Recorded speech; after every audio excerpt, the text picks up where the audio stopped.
अमर life consultant में आपका स्वागत है दोस्तों। मैं हूं अमर सिंह चौहान। आज हम चर्चा कर रहे हैं शासक के क्या गुण होने चाहिए। पुराने शास्त्रों में बहुत अच्छी चीज़ लिखी हुई है, बगैर मनुष्य बने मनुष्यों पर शासन करना अपराध है। कोई भी शासक हो उसमें मनुष्यता, इंसानियत होनी ज़रूरी है। शासक को अच्छा मनुष्य होना ज़रूरी है, जब भी वो शासक बनने के लायक होता है। ये आज हमारा शीर्षक है। आप देखिए, पुराने समय में बहुत अच्छी चीज़ें आपको मिल जाएगी। राजा हरिश्चंद्र, सत्यवादी हरिश्चंद्र, बहुत लंबी चौड़ी बात है। उनकी सत्य की परीक्षा ली गई थी, तो उनके विरुद्ध जो कुछ ऋषि मुनि थे वो चाहते थे कि वो सत्यवादी नहीं हैं, उसको चेक करना चाहते थे। तो उन्होंने नर्तकी को भेजा, नाच गाना किया, ये किया, वो किया। अंततः राजा ने कहा भी तू राज्य प्राप्त करने के अधिकारी नहीं है।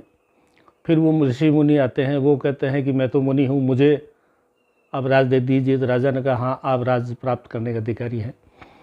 तो राज्य का मोह नहीं था, उन्होंने तुरंत जो अपना राज्य था वो विश्वामित्र को दे दिया। मेवाड़ के महाराणा जो है वो खुद को राजा या वो मालिक नहीं बताते हैं। मेवाड़ के जो राजा है उसको कहते हैं कि एकलिंग, जो हमारे जो शिव भगवान की पदवी है एकलिंग, उनके हम दीवान हैं, यानी उनके हम नीचे काम करते हैं। मेवाड़ के राजा तो एकलिंग जी है। ठीक इसी तरीके से बिलाड़ा, जो मारवाड़ में बिलाड़ा स्थान है, वहाँ पे भी बिलाड़े के दीवान साहब हैं। वो भी अपने उस राजगद्दी के स्वामी जो है आई माता को बताते हैं। वो कहते हैं कि इसके मालिक तो आई माता है, मैं उनका दीवान हूँ। कोई भी शासक जो पहले था राजाओं के समय में, वो खुद को राजा नहीं बोलता था, वो शासक नहीं बोलता। वो कहते हैं शासक तो हमारे देवता है, मैं उनका दीवान हूँ या मैं उनका सेवक हूँ।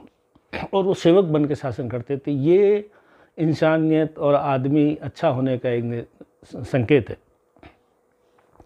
जब भी अहंकार में मनुष्य आ जाता है, वो कहता है कि जो कुछ हूँ मैं हूँ, और जब अहंकार प्रवेश कर जाता है तो वो नष्ट हो जाता है। राजा सर्वाधिकार संपन्न निरंकुश शासक होते थे। उनके ऊपर जो है किसी प्रकार का बंधन नहीं था, लेकिन उनमें इतनी विनम्रता थी कि वो अपने रियासत या अपने राज्य का स्वामी जो है अपने कुल देवता को बताते थे। जैसे हमारा परिवार जो है सांचौर राज परिवार है, तो हमारे कुल देवता और कुल देवी जो है वो माँ आशापुरा है, और हमारे कुल देवता जो है आबू अचलेश्वर महादेव है। तो हमारे राजपाट में हर चीज़ में जो उन्हीं का नाम पहले आता था, कुल देवता या कुल देवी का। हर राज्य का, हर रियासतों का ये सिस्टम था। जोधपुर वाले थे तो नागनेचिया के नाम से राज करते थे। कोटा बूंदी वाले हाडा जो थे उसके जो है ये भी आशापुरा के नाम से राज करते थे। जयपुर वाले जमुआ माता के नाम से राज करते थे। प्रत्येक का सिस्टम यही था। भाटी लोग जो स्वांगिया माता उनकी कुलदेवी थी। तो प्रत्येक जो शासक था इतना विनम्र होता था कि वो अपने कुल देवता को शासक बताता था और खुद को उसका नौकर या सेवक बताता था। अब दूसरी तरफ देखिए, लोकतंत्र में तो वैसे भी कोई शासक नहीं होता है, जनता चुन के भेजती है। आप मांग के वोट लेते हो, तो मांगने वाला आदमी तो शासक होना भी नहीं चाहिए। लेकिन आज भी नेता जो है बड़े बड़े अपने नाम के ऊपर अपने आगे पीछे जो पदवियां लगाते हैं, वो इतनी घमंड और अहंकार भरी पदवियों का इस्तेमाल करते हैं, जबकि राजाओं ने नहीं किया। वो कर सकते थे लेकिन उन्होंने नहीं किया। और अब जो है लोकतांत्रिक परिवार मतलब सिस्टम में भी जो है अहंकार भरे हुए पड़े हैं। वो जो दुनिया भर की ऐसी पदवियों के इस्तेमाल करते हैं। तो पुराने शास्त्रों में लिखा हुआ है कि अच्छा आदमी बने आदमियों पर शासन करने लायक नहीं है। अच्छा आदमी अगर नहीं है तो आदमियों पर शासन नहीं कर सकता। अच्छा आदमी है तो आदमियों पर शासन। ये युवाओं के, छात्रों के लिए हमने आज इसलिए विषय रखा है। बोलता हूँ आप कितने भी बड़े पद पे पहुँच जाएं, अहंकार बिल्कुल नहीं होना चाहिए।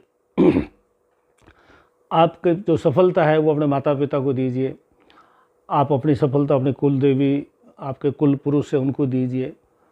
अपनी माँ को, पिता को या बड़े भाई को, जिसने भी आपको मदद किया है, वो सफलता का असली श्रेय उनको है।